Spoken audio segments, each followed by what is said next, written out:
Retirement of a partner. ठीक है, retirement of a partner में क्या क्या अपन ने पढ़ा था, चलो देखते हैं। जब एक या एक से अधिक पार्टनर फर्म छोड़ करके चला जाता है ना, तो अपन उसको क्या बोलते हैं, रिटायरमेंट ऑफ अ पार्टनर। ये क्लियर है ना। अब या तो वो सबके साथ बात करके जाएगा, सबसे पूछ के जाएगा, और या तो फिर अग्रीमेंट में लिखा होगा कि भाई तो कैसे रिटायर होगा। ठीक है, एट हिज और हर ओन, अपनी मर्जी से जाएगा। ये क्लियर है क्या? ठीक है ना।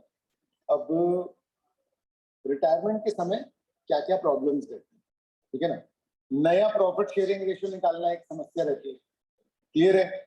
इसके अलावा गुडविल का शेयर निकालना। गुडविल याद है क्या होती है? गुडविल क्या होती है?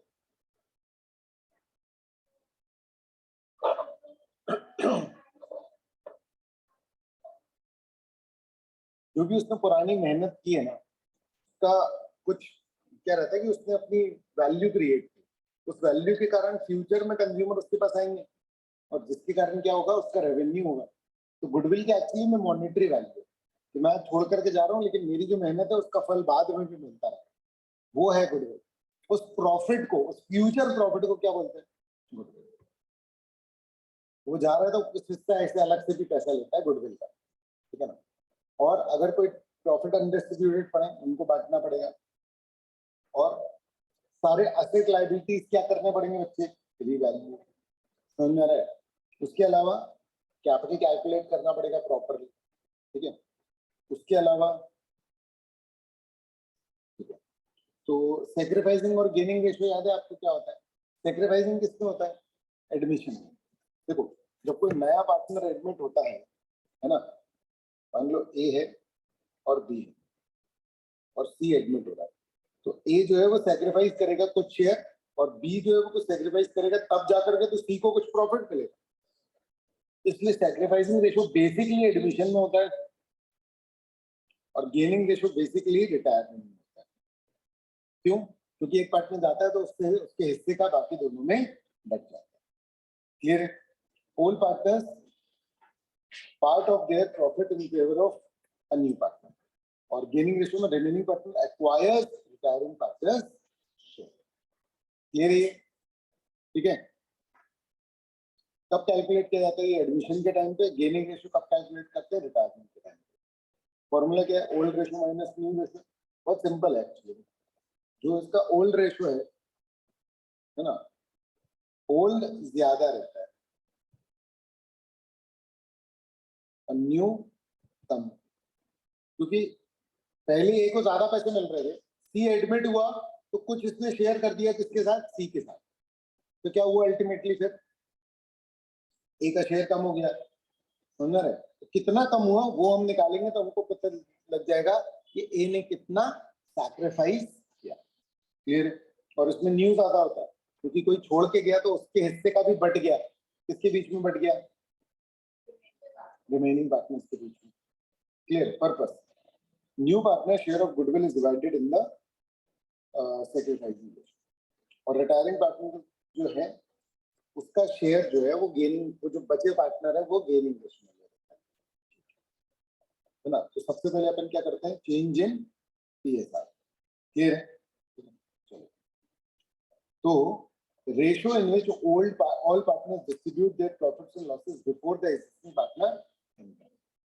ठीक है, ये अभी अपन किसकी बात कर रहे हैं? मान लो एडमिशन, समझ में आ रहा है? ठीक है, ऐसे ही रिटायरमेंट का रहता है। तो उसको इंटरेस्ट की जगह अगर मान लो तो मैं क्या बोलूं? रिटायर। ठीक है ना। तो मान लो कि ए, बी और सी तीन पार्टनर्स हैं। किस रेशियो में शेयर करना है? 3:2:1। मतलब ए का कितना हो गया? 3/6, बी का कितना हो गया? 2/6, सी का कितना हो गया? 1/6। तो मान लो सी रिटायर है, तो सी के रिटायर होने के पहले जो रेशियो था that will be the old ratio. ये क्लियर है?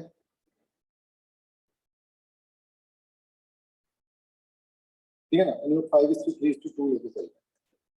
ठीक है, share of A 5/10, share of B 3/10, share of C 2/10। ये क्लियर है क्या? ये एग्जिस्टिंग रेशियो। कब का है ये?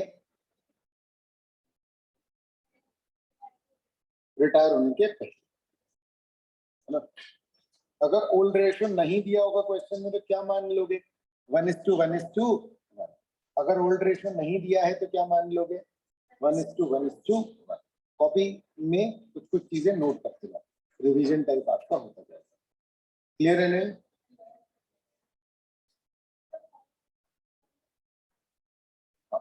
मतलब जो चीज भी लगे ना। तो ओल्ड शेयर क्या होता है? पूरा शेयर, समझ में आ रहा है? जो ए बी और सी का रहेगा। और नया रेशो मान लो कि कौन रिटायर हो रहा है? B retire. रिटायर कौन हो रहा है? बी। तो अगर बी रिटायर हो रहा है तो बी का हिस्सा ए और सी में बढ़ जाएगा, तो ए का अपना पुराना हिस्सा थोड़ा सा बढ़ जाएगा और सी का भी अपना पुराना हिस्सा थोड़ा सा बढ़ जाएगा। ठीक है। ओल्ड रेशो क्या है?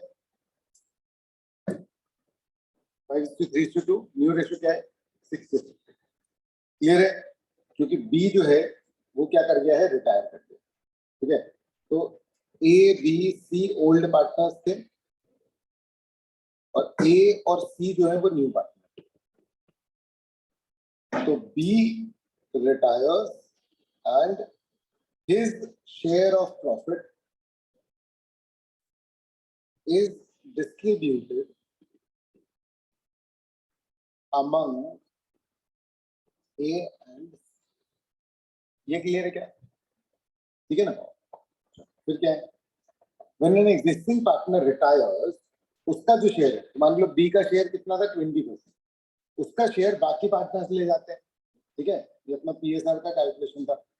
इससे एग्जिस्टिंग पार्टनर्स का शेयर बढ़ जाता है। मतलब ए बी और सी थे, क्लियर है? बी रिटायर कर गया तो अब बी का हिस्सा ए को मिल जाएगा और सी को मिल जाएगा। इसका मतलब ए का अब जो शेयर है वो थोड़ा सा बढ़ जाएगा, सी का जो शेयर है वो थोड़ा सा बढ़ जाएगा, क्योंकि सी का जितना उसके पास था उतना तो रहेगा ही।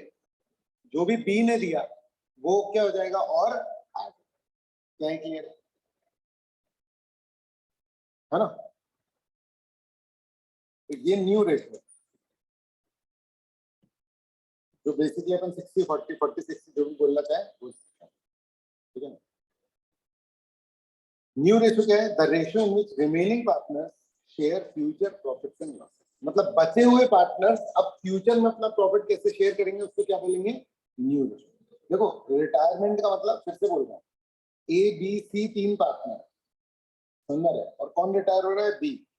बी रिटायर हो रहा है तो ये पहले क्या शेयर था इनका? तो ए बी सी का पुराना शेयर।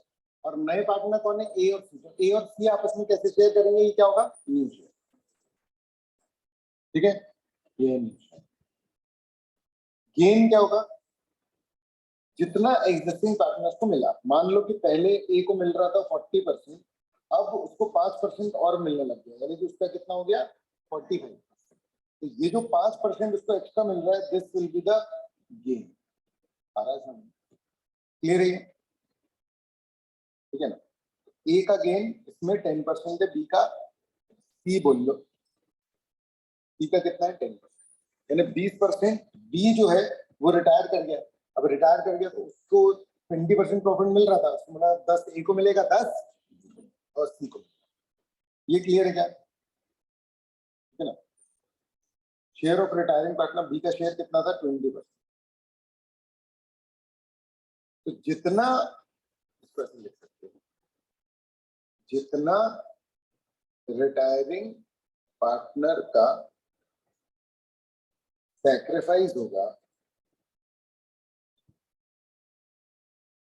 उतना ही टोटल में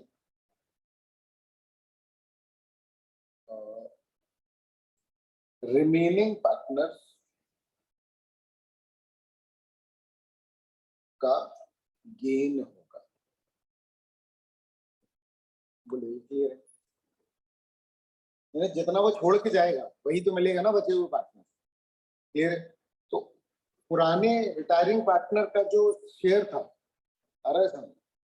वो पूरा का पूरा सैक्रिफाइस हो जाएगा, तो उतना ही जितने लोग हैं उनको मिलेगा।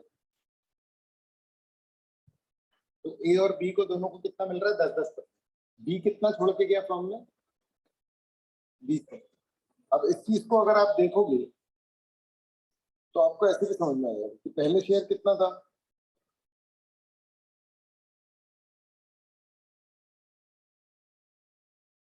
5:3:2, ये 2 छोड़ के गया तो उसका 50 से 60 हो गया, इसका 30 से 40। ये क्लियर है क्या? ठीक है। अब बेसिक प्रॉब्लम्स क्या है, ए बी और सी पार्टनर्स है, प्रॉफिट शेयरिंग इनका क्या है 3:2:1। सपोज बी रिटायर, तो ये अपना बेसिक प्लॉट हो गया प्रॉब्लम का। अब मान लो बी रिटायर हो गया, सबसे पहले बताओ who will take the B share and in what ratio? A और सी किस रेशो में? ओल्ड रेशो में। जब कुछ नहीं दिया रहता तो किस रेशो में एक्वायर करते हैं? अरे सेकंड प्रॉब्लम क्या है कि न्यू रेशो कैसे कैलकुलेट करें? देखो कुछ नहीं दिया ना तो सीधे सीधे बी को डिलीट कर दो, 3:1 नया रेशो हो जाएगा। अगर कुछ नहीं दिया, सिर्फ इतना बोला बी रिटायर, आ रहा है समझ में? ठीक है ना। लेकिन अगर आपसे क्या पूछा कि किस रेशो में उन्होंने एक्वायर किया, इन्हें आपसे बेसिकली गेनिंग रेशो पूछ रहा है, तो आपको कैलकुलेट करना पड़ेगा। लेकिन कुछ नहीं दिया तो gaining ratio is old ratio. मेरे हिसाब से समरी वाले नोट्स एक बार अलग से बना सकते हो चाहो तो, है ना? ठीक है कि भाई एकदम अल्टीमेट अपन जो फाइनल का समझ रहे हैं। ठीक है ये, ठीक है। तो न्यू रेशो कैसे निकालते हैं जब कुछ नहीं दिया रहता है, और गेनिंग रेशो कैसे निकालते हैं? तो ओल्ड रेशो ही गेनिंग रेशो होता है, जब कुछ नहीं दिया रहता तो ओल्ड रेशो ही गेनिंग रेशो होता है। Clear? Case 2, existing partner takes retiring partner share in the equal. पहला केस अपने को दिया है कि जो जा रहा है उसके शेयर को 2 पार्ट करो, इक्वल इक्वल, एक को दे दो दूसरे को दे दो। समझ में आ रहेगा? ठीक है। तो जैसे मान लो एग्जिस्टिंग रेशो कितना है, हाँ ये दूसरा प्रॉब्लम, ये दूसरा प्रॉब्लम कि भैया अपन ने क्या किया, रिटायरिंग पार्टनर रिमेनिंग पार्टनर्स को कर, रिमेनिंग पार्टनर मतलब एग्जिस्टिंग पार्टनर, वो लोग रिटायरिंग पार्टनर का शेयर किस रेशो में ले रहे हैं? जितना उनका रेशो है। देखो समझो, मान लो 3:2:1 है, तो ए का 3 है, बी का 2 है, सी का 1 है। क्लियर है? तो हो सकता है 3:1 में ही एक्वायर करें। देखो 3:1 मतलब समझ रहे हो कितना होता है? मतलब जितना ए को दे, जितना सी को दे रहे हो ना, उसका 3 गुना ए को दे। तो मान लो कि ये 2 शेयर है, तो इसके 4 पार्ट है, एक होगा 0.5 और एक होगा 1.5। अगर 3:1 में बांटे तो 1.5 किस में जुड़ जाएगा? 3। 0.5 किस में जुड़ जाएगा? कितना हो जाएगा? 4.5 और 1.5 डबल कर दो, 9:1 इस तरीके का हो जाएगा। 9:3, बेसिकली वही 3:1 ही होगा। ठीक है। और मान लो कि आपको कोई शेयर क्वेश्चन में दिया, ये 3 अलग अलग टाइप के क्वेश्चन जो है वो हो सकते हैं, ये 3 अलग अलग टाइप के क्वेश्चन हो सकते हैं, जिसमें क्या दिया है, एग्जिस्टिंग पार्टनर जो है वो इक्वल रेशो में एक्वायर कर रहा है, क्या? जो जा रहा है उसका शेयर, और मतलब या तो इक्वल रेशो, या तो एग्जिस्टिंग रेशो, या तो गिवन। गिवन रेशो मतलब गिवन इन क्वेश्चन। ये क्लियर है क्या? अब इनको अलग अलग प्रैक्टिकल्स में देखते हैं। आपका तरीका क्या रहेगा, पहले ओल्ड रेशो देखो, फिर गेनिंग, फिर गेन कितना निकला, और फिर न्यू रेशो। क्लियर है? तो न्यू प्रॉफिट शेयरिंग रेशियो निकालने का तरीका क्या होगा? जब न्यू रेशियो के बारे में कुछ नहीं दिया रहता है तब क्या करोगे? जब रिटायरिंग पार्टनर का शेयर डिवाइड होगा अलग अलग रेशियो में तब क्या करोगे? क्लियर है? रिटायरिंग पार्टनर का शेयर अगर इक्वल रेशियो में डिवाइड होगा तब क्या करोगे? और अगर पूरा का पूरा एक पार्टनर ले जा रहा है तो क्या होगा? और अगर नेट प्रॉफिट न्यू ही दे दिया है तो आपको सेक्रीफाइस नहीं देगा या गेन नहीं देगा, वो निकालना पड़ेगा।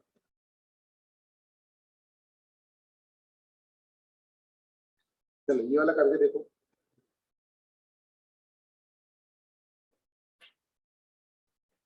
फटाफट फटाफट। ओल्ड रेशियो कितना है? 5:4:3। न्यू रेशियो और गेनिंग रेशियो निकालना है। कौन रिटायर हो रहा है? एक्स। न्यू रेशियो कितना होगा? 4:3। बच्चों न्यू रेशियो होगा 4:3। ये समझ में आ रहा है कि नहीं? अगर कुछ नहीं दिया है, नथिंग इज मेंशन, तो remaining ratio will be the new ratio. Remaining ratio मतलब कौन चला गया? एक्स। कितना बचा? वाई और जेड। वाई जेड का कितना था? 4:3। यही होगा क्या? New ratio. क्लियर है? और remaining ratio will be assume to the assumed ratio, वो गेनिंग रेशियो। इन्हें वही उनका गेनिंग रेशियो दिया। गेनिंग रेशियो का मतलब 4:3 जिस रेशियो में वो एक्वायर करता है। तो अगर एक्स किया तो एक्स का शेयर 5/12। 5/12 को उन लोग किस रेशियो में एक्वायर करते हैं? 4:3। एक्स और वाई और जेड का न्यू रेशियो क्या होगा? 4:3। और वाई और जेड का क्या होगा? ये नोट कर लो फटाफट। ये 20 की बात है कहाँ? सिर्फ रिवीजन में।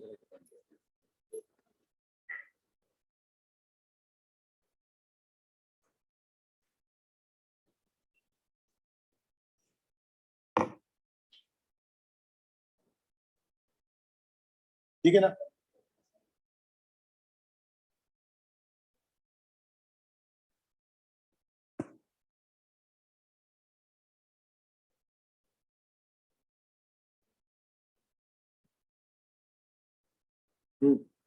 Old proportion ratio of A, B and C was 4:3:2. ठीक है। Calculate the new ratio and the gaining ratio when A retire, B retire, C retire. बताओ।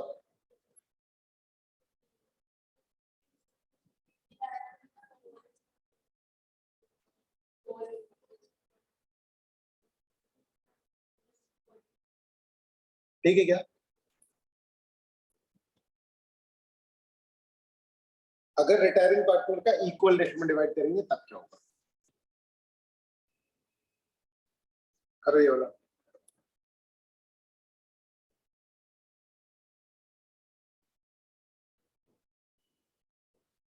क्या करेंगे इसमें?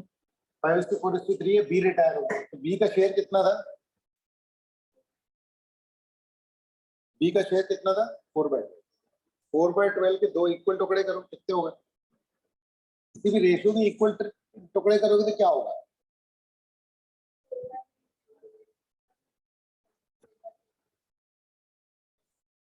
4/12। जब भी अगर मान लो किसी भी फ्रैक्शन को दो पार्ट में डिवाइड करोगे इक्वल पार्ट में, तो उसका डिनोमिनेटर डबल कर देना बस। नहीं है? क्लियर है? ठीक है ना? तो वो जोड़ दो। किसमें जोड़ दोगे?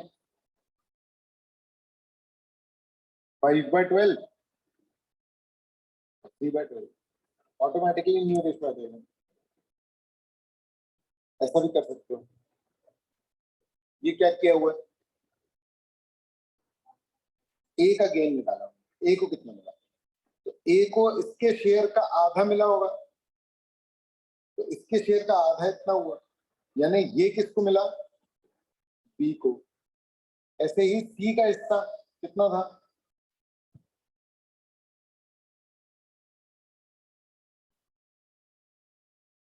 कितना हो गया? ठीक है।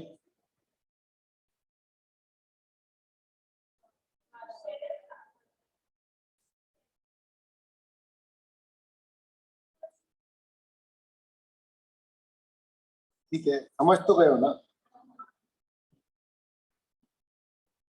मैं भूल गया था इसमें प्रिंट कर। ठीक है, गेन ऑफ सी निकाल लिया इन लोगों ने। तो 4/12 जो बी का शेयर है उसका भी आधा कर लिया, तो मतलब सेम ही होगा। ये आधा आधा उनको मिलता है। ठीक है। न्यू रेशियो कैसे निकालोगे? ए का 5/12 उसका ओल्ड रेशियो था, उसमें गेन जोड़ दो। ये रहा गेन 4/24। इसका एलसीएम ले लेंगे। ये सॉल्व करते बनेंगे क्या बच्चे?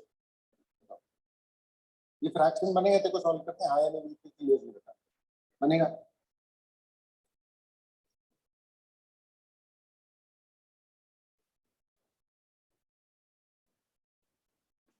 ठीक है, सी का कैसे निकालना है? तुम लोग कुछ कुछ प्रॉब्लम्स करते भी जाओ साथ साथ में। ये क्लियर है क्या? न्यू रेशियो ए और सी का कितना आएगा? 14:10 या 7:2। तो दिक्कत है क्या इसमें?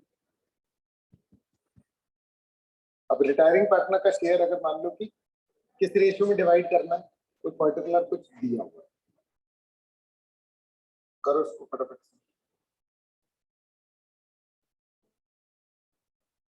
सबसे पहले तो आपको क्या करना पड़ेगा, ए बी और सी का जो वो है ना प्रॉफिट शेयरिंग रेशियो, वो बराबर करना पड़ेगा। तो 20 एलसीएम लेके कर लोगे।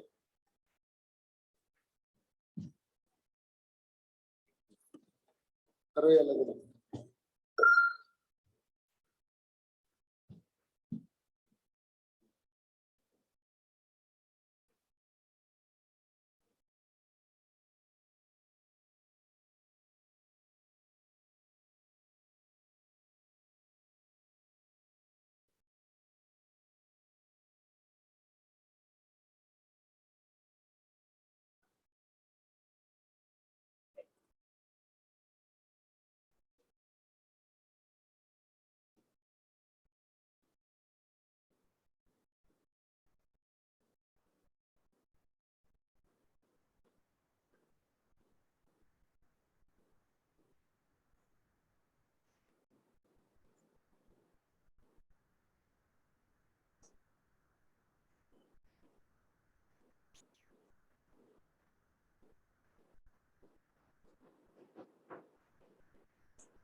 देखो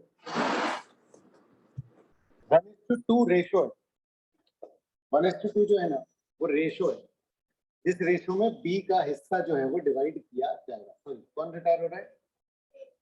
ए। तो ए का हिस्सा कितना था? 5/20। ए का हिस्सा था 5/20। इस 5/20 के ना 3 हिस्से करें, 1:2 में बांटना है, मतलब 1/3 से डिवाइड कर दो और 2/3 से। देखो गेनिंग रेशियो 1:2 दिया है, तो अब अगर अपन सबसे पहले बी का गेन निकालें कि बी को कितना मिला, तो ए के शेयर का 1/3, ए के शेयर का 1/3 किसको मिलेगा? बी को। ये समझ में आ रहा है? 1/4 इंटू 1/3 क्योंकि क्योंकि ए का शेयर कितना था? 1/4, उसका 1/3, क्योंकि रेशियो क्या है? 1/1:2। ये क्लियर है? अब ये जो आया, ये जो आया 1/2, ये क्या है? ये क्या है? गेन। किसके लिए? तो इतना हमको बी का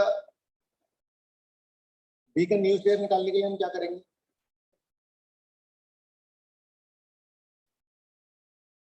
रिलैक्स, आराम से। बी का न्यू, ये क्या है? 1/12 क्या है? मतलब बी को एक्स्ट्रा मिल गया ना, तो जो उसके पास था ऑलरेडी उसमें ये ऐड हो जाएगा। ठीक है, तो सी का गेन कैसे निकालोगे? ये बताओ किसका? नहीं, 1/3 नहीं लेंगे, 2/3 लेंगे। 1:2 था ना, तो 2/3 ले लेंगे।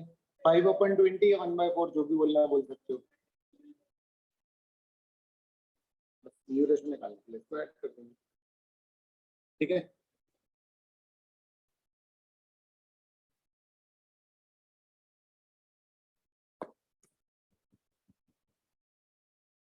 क्या था इसका? 2/5, 2/5 में ऐड कर दिया 1/12, और इसका कितना था?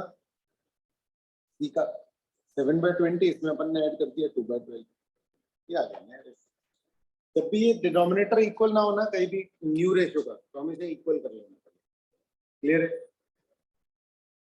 गेनिंग सैक्रिफाइसिंग में जरूरी नहीं होता है, मतलब ऐसा वाला मतलब गेनिंग सैक्रिफाइसिंग जो होता है ना, वो सिर्फ डिफरेंस होता है। है ना। अदरवाइज ये जो न्यू रेशो है ना, ओल्ड रेशो जितने भी हैं, इसमें न्यूमरेटर का टोटल और denominator will be equal. 31 + 29 will be 60।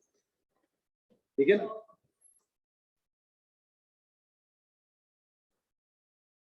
ठीक है,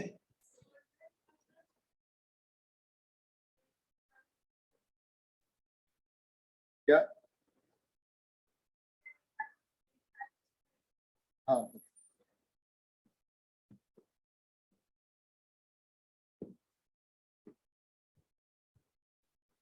है ना। अब ये वाला सबसे खड़ा है कि अगर रिटायरिंग पार्टनर जा रहा है और अपने जो शेयर है उसका का पूरा से एक ही पार्टनर को देता है, तो उसका सीधे सीधे रेशियो ही उसमें ऐड हो जाएगा। ये वाला ओवरली हो जाता है क्वेश्चन।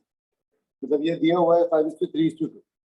अब कौन रिटायर हुआ? आर रिटायर हुआ और उसका पूरा पूरा पी को मिल गया। पी क्यू आर है ना, आर का पूरा पी को मिल गया। तो टू जो है ना, वो जो टू है तो सीधे सीधे ऐड कर दो 5, यानी अब न्यू रेशियो हो जाएगा 7:3। खत्म हो गई बात। सेक्रीफाइसिंग या गेनिंग रेशियो का सवाल ही नहीं है। क्यों? क्योंकि पूरा का पूरा एक अकेला बंदा लेकर के जा रहा है। ये क्लियर है क्या? गेन ऑफ क्यू निल और गेन ऑफ पी 2/10, क्योंकि पूरा का पूरा शेयर ही इसका मिल रहा है। ठीक है। न्यू रेशियो कैसे आएगा? उसकी प्रोसीजर इसलिए फॉलो करना पड़ता है क्योंकि आपका रिटर्न फॉर्म में, इसलिए 5/10 + 2/10 है। न्यू रेशियो क्यू का में क्या जुड़ेगा? कुछ नहीं जुड़ेगा, क्योंकि सारा का सारा तो कौन ले गया? पी ले गया। ये क्लियर? न्यू रेशियो क्या आ गया? 7:3। कोई दिक्कत तो नहीं है ना। अब रेशियो के और करने हैं या अपन आगे बढ़ जाएं? आगे बढ़ जाएं, है ना। ठीक है।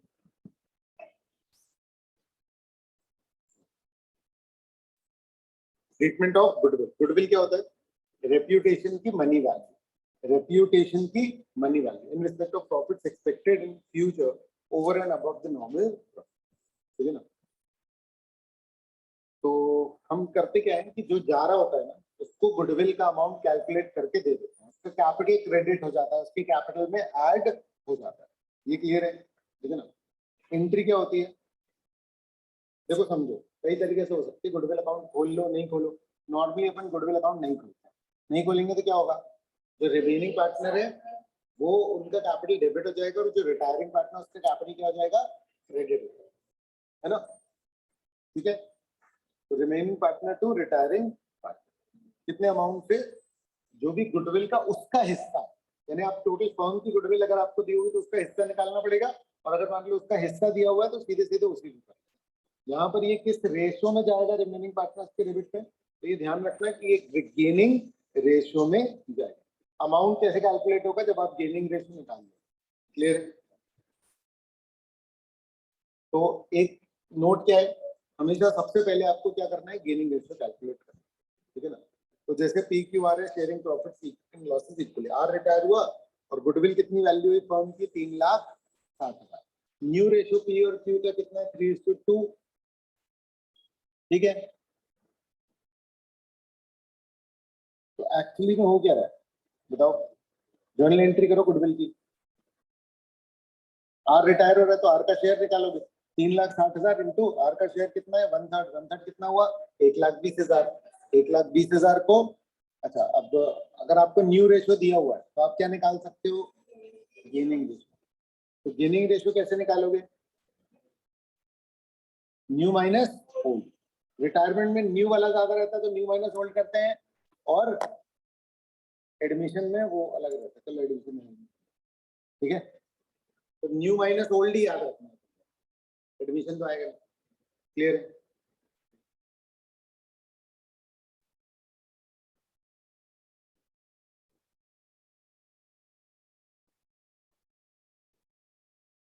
ठीक है ना। 3/5 माइनस 1/3। 2/5 माइनस 1/3। इससे क्या आ जाएगा? गेन। कितना? पी क्यू मिला, पी को मिला, और कितना? क्यू को मिला। ठीक है। तो सबसे पहले तो अपन ने क्या किया? 3,60,000 का 1/3 निकाल लिया। बच्चों सिर्फ सिली मिस्टेक्स होती हैं और कुछ नहीं। आ रहा है सामने? सिर्फ जो भी मिस्टेक्स होती है ना, वो सारी की सारी कौन सी होती है? Silly mistakes. तो ये ध्यान रखना है आपको कि सिली मिस्टेक्स नहीं करना है। ठीक है ना। है ना, अभी भी टाइम है, प्रैक्टिस कर लेना अच्छे से। क्लियर है? क्वेश्चन ज्यादा से ज्यादा सॉल्व कर लेना, पूरे पूरे बिना देखे करोगे ना तो ही इसलिए मिस्टेक ठीक होती है। सॉल्यूशन को सामने रख करके मत करना, जब तक पूरा सॉल्यूशन ना कर लो तब तक आंसर मत दो, वो आपको सबसे ज्यादा हिट करेगा। ठीक है ना?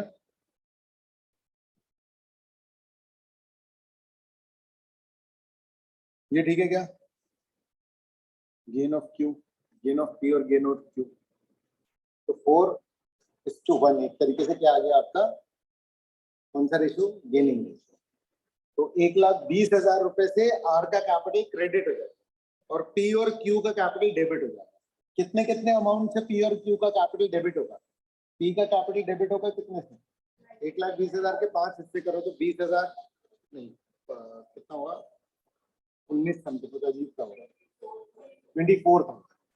24,000 जो है वो क्यू के अकाउंट में डेबिट होगा और बाकी 1,96,000 पी के अकाउंट में डेबिट होगा। 96 डेबिट, फिर 24 डेबिट। 96 ए का कैपिटल अकाउंट डेबिट होगा 96 से, पी का कैपिटल अकाउंट पी का कैपिटल अकाउंट डेबिट होगा 96 से, क्यू का कैपिटल अकाउंट डेबिट होगा कितने से? 24 से, और आर का कैपिटल अकाउंट क्रेडिट होगा 21। ये क्लियर है क्या? समझ गए हो? ठीक है। उसके बाद फिर गुडविल आपकी जो है अगर ऑलरेडी बुक्स में दिख रही है तो उसको ओल्ड रेशियो में राइट ऑफ करना है। अगर आपकी गुडविल ऑलरेडी दिख रही है तो उसको ओल्ड रेशियो में राइट ऑफ करना है। क्या ही क्लियर है ना? तो क्वेश्चन सॉल्व करने के ना कुछ नोटेशन होते हैं, समझ में आ रहा है? ठीक है ना? वो होते डेवलप है करते करते, लेकिन आप चाहो तो पहले से उसको पूरी रिदम बना सकते हो। जब भी आपको क्वेश्चन दिया रहेगा सबसे पहले बैलेंस शीट देखो और उसमें देखो कि गुडविल है, अगर गुडविल है तो राइट ऑफ। अरे क्या एंट्री करोगे? ओल्ड पार्टनर, सारे old partners capital account debit to goodwill, समझ में आ रहा है? और ओल्ड पार्टनर्स में किस रेशियो में जाएगा? Old ratio. ये क्लियर है? ABC टू गुडविल, जो भी ऑलरेडी अपीयर हो रही है उस गुडविल को क्या करेंगे आप? कोई दिक्कत तो नहीं है? समझ गए हो ये वाली बात? ठीक है ना? तो ABC का पार्टनर्स थे, sharing profits and loss in the ratio 3:1। B retire हो गया और उसकी गुडविल जो है वो वैल्यू थी 60,000 पे। Goodwill already appear in the books at the value of ₹24 था। जैसे ही मुझे बोला कि गुडविल ऑलरेडी अपीयर थी, मैं क्या करूंगा? गुडविल को राइट ऑफ। मैं क्या एंट्री करूंगा? ABC टू गुडविल, और ABC टू गुडविल 24,000। ABC को किस रेशियो में डेबिट करूंगा? 3:2। न्यू रेशियो ए और सी का कितना है?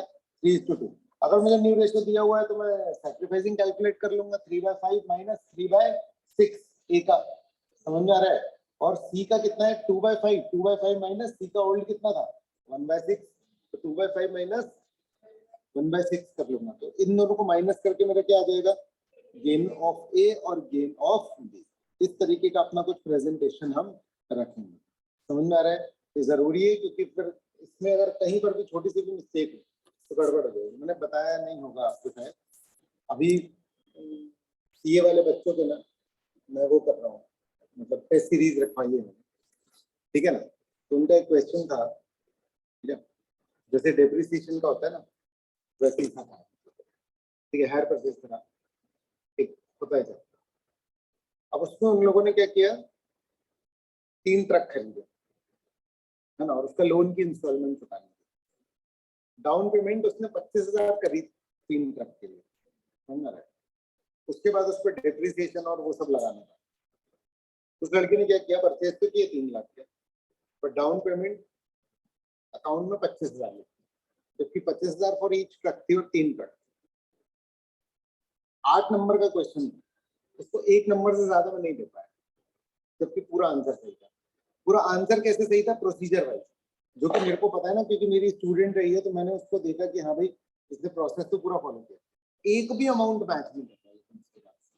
क्यों? क्योंकि इंस्टॉलमेंट तुमने गलत लिख दी, तो क्या हुआ? अगला balance brought down, balance carried down गलत आया, बैलेंस ब्रॉट डाउन गलत आया, उसके बाद अगला जो इंटरेस्ट था वो गलत आया, अगली जो पेमेंट थी, अगला जो क्लोजिंग बैलेंस था, सब गलत एक लाइन से। समझ में आ रहा है मैं क्या बताने की कोशिश कर रहा हूँ कि ये सिली मिस्टेक किसी को पता नहीं होता। अब अगर मान लो उसने 75,000 को 25 लाख रुपए लिख दिया तो क्या बोलोगे कि डेप्रिसिएशन का कॉन्सेप्ट नहीं बनता? सोच के देखो ना, बंदा क्या बोलेगा, 8 नंबर में से 1 नंबर में ले, डेप्रिसिएशन नहीं बनता इसको।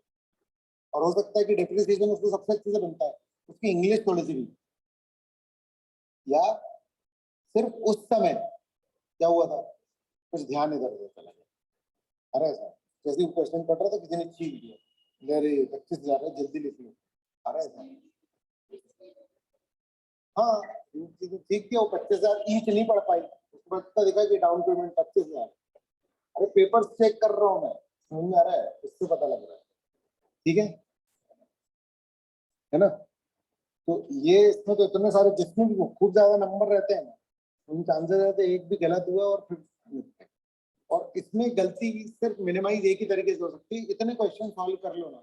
सारे क्वेश्चन कैसे सॉल्व करोगे कि सॉल्यूशन बिल्कुल नहीं होना चाहिए तुम्हारे सामने, सिर्फ क्वेश्चन होना चाहिए, पूरा सॉल्व करो और एंड का आंसर मिला। और अगर वो नहीं मिल रहा तो अब उस पर बैठो, समझ रहे हो कि भाई कहाँ गलती है, समझ में आ रहा है? और उसके बाद वो गलती जो हिट करेगी ना एग्जाम तक, ठीक है? मेरी 11th-12th में मैं जब भी करता था ना घर में बैठ कर, तो एक बार भी बैलेंस शीट टैली नहीं होती, और एग्जाम में कभी ऐसा नहीं होता। अरे ऐसा नहीं, क्यों? क्योंकि जितनी गलतियां हो सकती थी ना पॉसिबल, वो मैं कर लेता था पहले। अरे ऐसा नहीं, वो ध्यान रहता था। एक्चुअली पता क्या होता है, जैसे कोलैबोरेटिव वे में अगर आप लोग करते हो तो होता ही है कि नोटिस करना, एक ही गलती सब लोग रिपीट करते हैं, समझ में आ रहा है? तो अगर मान लो कि किसी ने किसी दिन नहीं किया ना क्वेश्चन, तब भी अगर आप ये सुन लोगे ना कि कौन सी चीज में गलती हुई, बस वो चीज आप याद कर लोगे तो भी आपका काम समझ में आ रहेगा। क्लियर है? तो गेनिंग रेशियो इसका कितना है, 3:7। तो कैसे करोगे इसको? न्यू रेशियो तो दिया ही हुआ है ना? 3:7 गेनिंग आ गया, तो अब अपन जो गुडविल है जो ऑलरेडी अपीयर थी वो अपन ने कैसे बांटी, तीनों में 3:2:1। समझ में आ रहा है? अच्छा, B retire and his share of goodwill, याद रखना कि उसका शेयर दिया है या टोटल गुडविल। यहाँ पर क्या दिया हुआ है, उसका शेयर दिया हुआ है ना नालायक, हिज शेयर ऑफ गुडविल। ठीक है, तो आपको ये 60,000 पूरा बांटना, और टोटल दिया रहता है तो पहले उसका शेयर निकालना। ये 60,000 बांटोगे किस रेशो में बांटोगे, 3:3। समझ गए क्या? ये अपन ने ओल्ड गुडविल राइट ऑफ कर दी, और ये अपन ने क्या किया, ठीक है, ये अपन ने गुडविल, ठीक है। चलो अब इसके और करने हैं या रिवैल्यूएशन करना है, बताओ? इसके और कर ले कि रिवैल्यूएशन करें, एक दो और कर लेते हैं, ठीक है। चलो ए बी सी डी है, 3:4:3:2। सी रिटायर हो गया, सी रिटायर जिसका कि कितना था, 4 3 7 5 12, ठीक है, तो 3/12 यानी 1/4, ठीक है। सी रिटायर हो गया, 1/4 शेयर था उसका, फिर और उसका शेयर था गुडविल का 60,000। एबीडी का न्यू शेयर इक्वल था, एबीडी का न्यू शेयर इक्वल, क्लियर है? तो इसका 1/4 अब अपने को अगेन फिर से क्या निकालना पड़ जाएगा, गेनिंग। सबसे पहले आप क्या कैलकुलेट करोगे, गेनिंग।